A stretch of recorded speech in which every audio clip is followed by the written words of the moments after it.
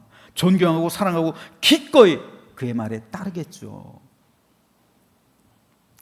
이렇게 존경받고 존중받는 리더들이 많아질 때, 이런 리더들이 교회 기둥이 될 때 그 교회는 든든한 버팀목이 되는 거예요.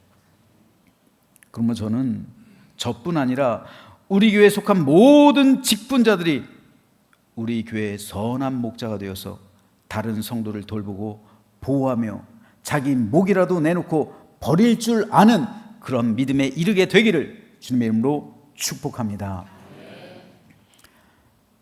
다행히도 에베소 회당에서의 바울의 전도는 대단히 성공적인 것이었어요.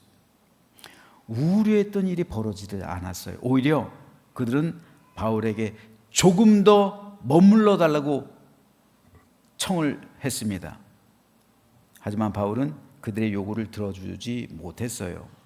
그 이유가 정확히 무엇인지 우리 성경에 기록되어 있지 않지만 비잔틴 사본을 비롯한 몇몇 사본에 보면 내가 반드시 예루살렘에서 다시 다가오는 절기를 지켜야 합니다 라는 구절이 있어요. 이로 볼 때 아마도 바울의 서원과 관련이 있었던 것 같아요. 지지난주에 말씀드렸던 서원을 종결짓는 공식적인 의식은 절기 때 종결하는 그 제사를 드려야 했기 때문에 바울은 반드시 가야만 했습니다. 그리고 2차 전도 여행에 대한 보고를 예루살렘 교회 그리고 안디옥 교회에서 드려야 했어요. 대신에 바울은 에베소에 브리스길라와 아굴라 부부를 남겨둡니다. 자기의 심장과 같은 사람, 자기의 마음, 자기의 팔다리, 자기의 사랑하는 신분, 그 사람 가장 소중한 사람을 에베소 교회에 남겨둬서 그 교회를 세우고서 그들을 치리하게 해요. 이게 복음이에요. 복음을 위해서, 나의 유익을 위해서라면 바울이 다 데리고 다니죠. 그런데 나의 유익을 위한 것이 아니라 하나님 나라의 유익을 위했기 때문에 바울은 중요한 사람들을 그 교회를 세우는데 다 파송하는 거예요. 우리 교회도 이런 파송하는 교회가 되었으면 좋겠어요. 진짜 브리스길라와 아굴라 부부 같은 이런 성도들, 내가 다 데리고 나만, 우리 교회만 막 성장하고 그러는 게 아니라 좀 불씨를 나눠줬으면 좋겠어요, 진짜로. 그래서 다른 교회도 좀 살리고, 그러기 위해서 먼저 여러분이 브리스길라 아굴라처럼 돼야죠. 그냥 이상한 사람 보냈다고 그냥 그러면 안 되잖아요. 목사님 왜 그런 사람 보내가지고 우리에게 힘들게 하냐고 그러면 안 되잖아요. 그 이후 약 3년 뒤 바울이 3차 전도 여행을 떠나잖아요. 그때 에베소로 와요. 그리고 에베소에서 두란노 서원을 세우죠. 두란노 서원은 바울의 제 3차 전도 여행 때 세워진 거예요. 그리고 에베소에서 2년 동안 있어요. 그런데 바울이 오기까지 3년 동안 브리스길라와 아굴라 부부가 에베소 교회를 지키고 있었던 거예요. 그만큼 바울은 브리스길라와 아굴라 부부를 신뢰했어요. 그리고 그들은 에베소 교회를 치리할 만큼 믿음으로나 성경적인 지식으로나 아주 뛰어났던 사람들이었어요. 그런데 한 가지 이상한 게 있어요. 성교의 대부분은 아브라함하고 사라가 있으면 누구의 이름을 먼저 불러요? 아브라함과 사라, 그렇죠? 이삭과 리브가, 그렇죠? 야곱과 라헬, 남자 이름을 먼저 불러요. 근데 여기는 브리스길라와 아굴라, 아내 이름을 먼저 불러요. 당시 시대로서는 상당히 이례적인 일이에요. 그 시대 남편의 이름보다 아내 이름을 먼저 언급하는 경우는 거의 없다고 봐도 돼요. 바울조차 남편의 권위를 매우 존중히 여긴 사람이에요. 그런데 왜 바울은 아내의 이름을 남편의 이름보다 더 앞세울까요? 또 사도행전을 기록하고 있는 누가 역시 항상 아내의 이름인 브리스길라의 이름을 먼저 기록해요. 왜 그럴까요? 그 이유가 있어요. 이제까지 밝혀진 자료에 의하면 브리스길라는 로마의 귀족 가문 출신이었다고 해요.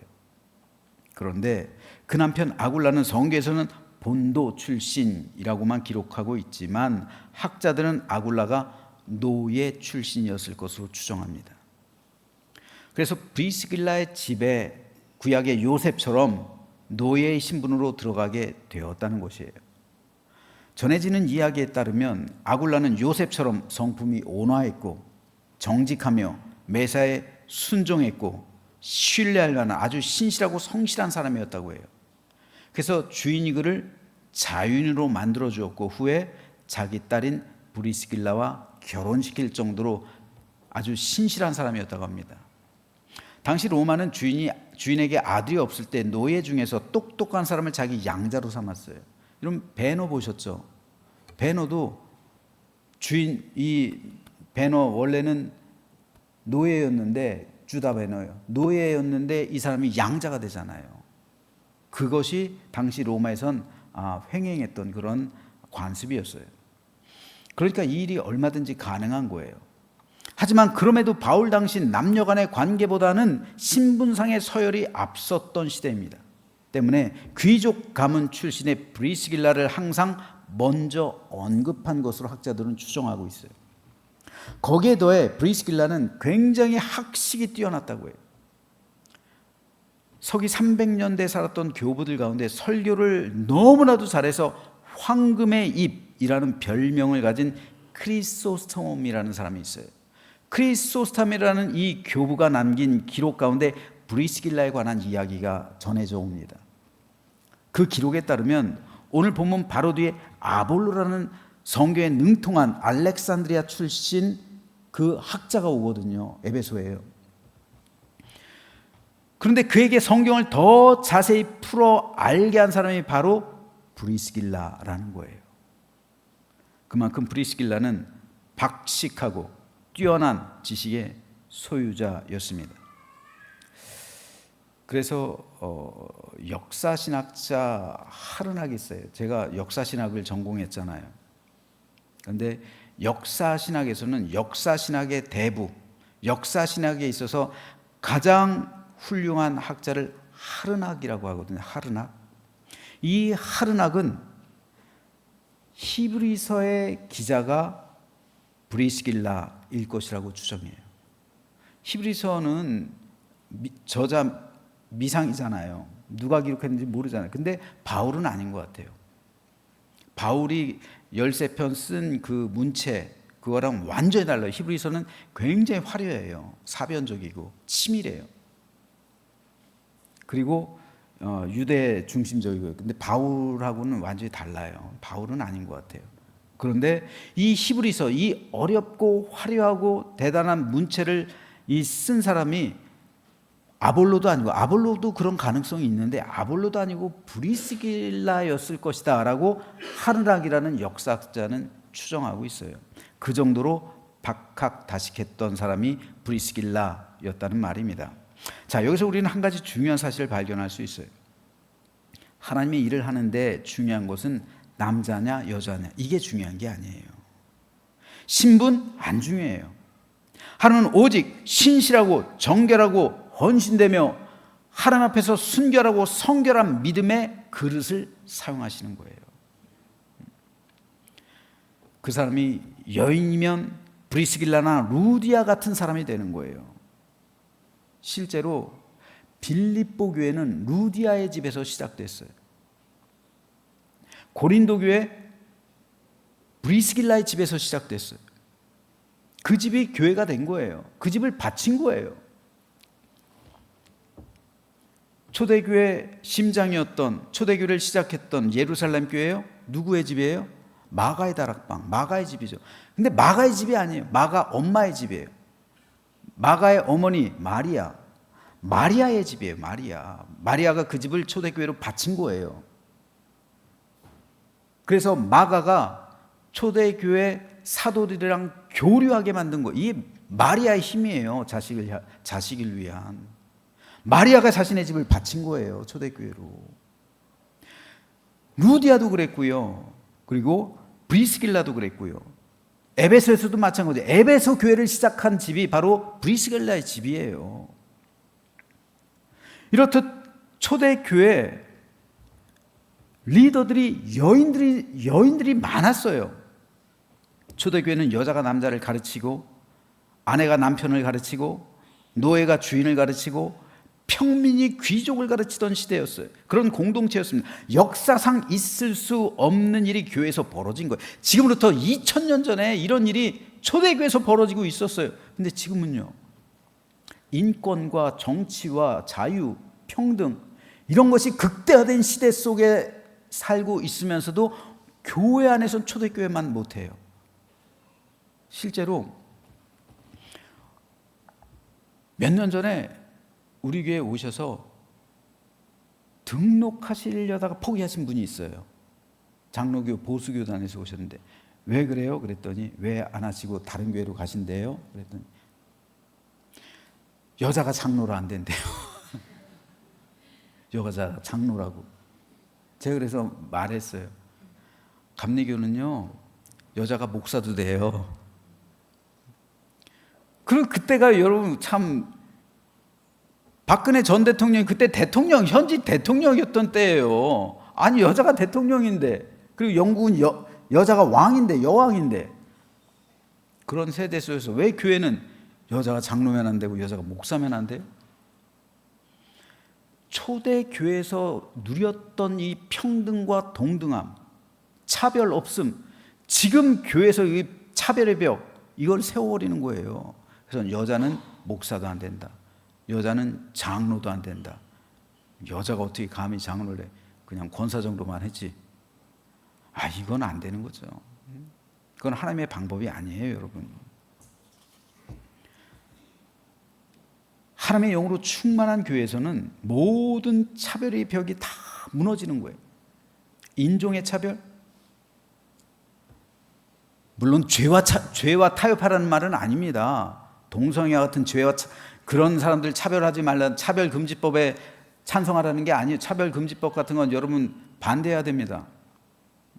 그런 죄와 타협하라는 게 아니라 이런 차별, 인종의 차별, 남성 여성의 차별, 신분의 차별, 이런 차별의 벽을 허물어버리라는 거예요. 예수님께서 허물었잖아요, 이런 벽들을. 근데 지금 교회에서 이런 벽들을 다시 세우면 안 된단 말이에요. 하나님의 영으로 충만한 교회는 모든 차별 다 사라지고 오직 하나님의 사람들만 남게 되는 거예요. 하나님의 사람들만 남는 거예요. 그래서 하나님은 브리스길라 사용하셔서 바울의 모든 사역을 돕게 하셨고, 바울이 맡긴 교회 일을 감당하게 하셨고, 하나님 나라가 세워지게 하신 겁니다. 이것이 하나님께서 일하시는 방법이에요.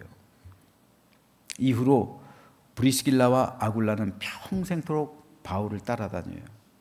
그 에베소 3년 후에 바울의 3차 전도 여행에 합류하게 되는 거예요. 그리고 그 에베소 교회는 아볼로가 맡는 거예요. 아볼로가 맡고요. 아볼로 다음에는 디모데가 맡고요. 디모데 다음에는 사도 요한이 맡아요. 에베소 교회는 굉장히 축복받은 교회예요. 그렇죠? 그렇게 된 거예요. 그리고 이때 에베소 교회를 담당하고 있었던 브리스길라와 아굴라가 바울의 3차 전도여행에 동참하게 되는 거예요. 그리고 바울을 끝까지 그때부터 같이 따라다니게 됩니다.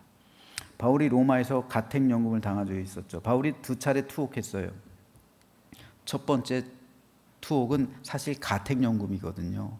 가택연금은 집 안에만 가두는 거예요. 집 밖으로 나가는 자유를 제한하는 거예요. 병사 하나를 세워두고. 근데 사람들이 왔다 갔다 하게 만든 거예요. 자유롭게 출입할 수 있게. 그러니까 외부에서 사람들이 와서 바울과 대화하고, 그리고 바울은 거기서 복음을 가르치는 거예요. 이게 로마의 투옥 때, 사실 투옥이 아니라 가택연금이 정확한 표현입니다. 이때 기록한 성경이 뭐예요? 옥중서신이에요. 옥중서신 4권. 사실상은 옥중서신이 아니라 가택연금 상태에서 두 번째 바울이 4차 전도여행을 마치고 왔을 땐 진짜 감옥에 갇히고, 그 다음에 바울은 참수형을 당했잖아요. 근데 바울이 이 가택연금 당했을 때 그 집을, 대저택을 빌리는데, 이 대저택을 누가 빌리게 해주냐고. 그 돈이 뭐 한두 푼 들어요. 2년 동안이나 있었는데, 2년 동안 있었는데 그 가택연금 비용을 누가 대줘요? 물론 여러 빌립보 교회 같은 그런 교회들이 후원도 해줘. 루디아 부자고 또 이 빌립보 교회가 여러 차례 후원해 줬으니까. 근데 가까이에선 브리스길라와 아굴라 부부가 자신의 전 재산을 바쳐가지고 바울을 돕고 있는 거예요. 바울을.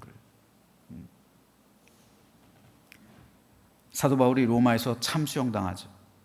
그랬을 때 브리스길라 부부가 누가와 브리스길라 부부가 이 바울의 시체를 거두죠.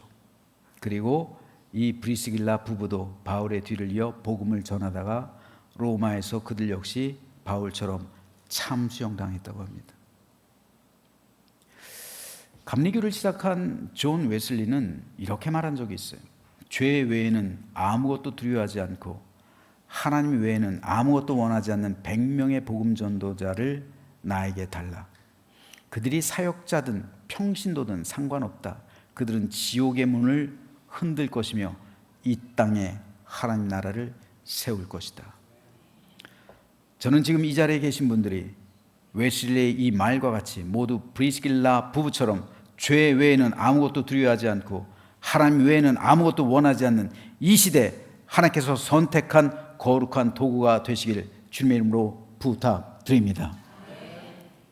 여러분을 통해서 지옥문이 흔들리는 거예요. 여러분을 통해서 하나님 나라 이 땅 가운데 임하는 거예요. 여러분을 통해서 마귀 사단의 세력이 물러가는 겁니다. 여러분을 통해서 생명의 말씀이 이곳에서 흘러 넘치게 되는 겁니다. 그리고 저와 여러분의 만남이 바울과 브리스길라 부부의 만남처럼 아름답고 축복된 만남이 되고, 여러분과 여러분의 만남을 통해서 동역의 만남이 되고 깨끗하고 순결한 만남이 되고 하나님 나라를 위한 만남이 되어서 함께 동역하며 끝까지 생명을 함께하는 거룩한 관계가 되기를 주님의 이름으로 축복합니다. 그래서 우리도 바울과 브리스길라와 아굴라처럼 예수 그리스도 안에서 한 몸을 이루고 한 마음이 되어서 우리 제암교회가 이 시대 에베소 교회, 이 시대 로마 교회처럼 되어서 하나님 나라를 이 땅에 세우고 많은 사람의 생명을 살리는 거룩하고 복된 믿음의 공동체를 이루게 되기를 주님의 이름으로 축원합니다.